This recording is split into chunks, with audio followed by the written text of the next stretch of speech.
Additional deputy commissioner one ठट्टा का government girls high school, बुनियादी सेहत मरकज और वाटर सप्लाई स्कीम का अचानक दौरा तमाम सूरत हाल का जायजा लिया।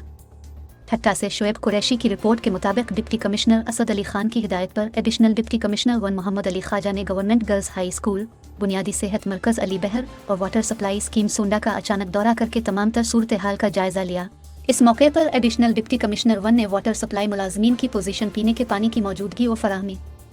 गवर्नमेंट गर्ल्स हाई स्कूल में तालिबात की दाखिला व हाज़री, मुकर्रर और हाजिर असातिज़ा की तादाद, वाशरूम्स और लेबॉर्ट्री की सूरत हाल, सफाई सुथराई, पीने के पानी, बिजली और फर्नीचर की तफसीलात, जबकि बुनियादी सेहत मरकज़ अली बहर में doctors, para medical staff, laboratory और अद्वियात की मौजूदगी की सहूलियात, सफाई सुथराई, पैरा मेडिकल स्टाफ समेत इमारत की सूरत हाल का मुआयना करके मुतल्लिका अफसरान से तफसीलात भी ली।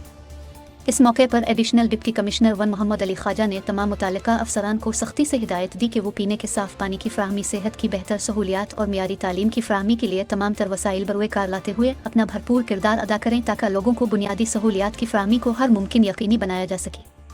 उन्होंने कहा कि असातिज़ा और दीगर मुलाजमीन की हाज़री, सफाई सुथराई, डॉक्टर्स, पैरामेडिकल स्टाफ और अद्वियात की मौजूदगी समेत बेहतर तिब्बी और दीगर तमाम शहरी सहूलियात और अवामी खिदमात को यकीनी बनाया जाए। इस ज़िम्मे में किसी भी किस्म की कोताही हरगज़ बर्दाश्त नहीं की जाएगी। उन्होंने कहा कि आवाम को तालीम, सेहत और पीने के पानी की फ़राहमी समेत दीगर तमाम मतलूबा बुनियादी सहूलियात फ़राहम करना ज़िले इंतज़ामिया की अव्वलीन तरजीहात में शामिल है।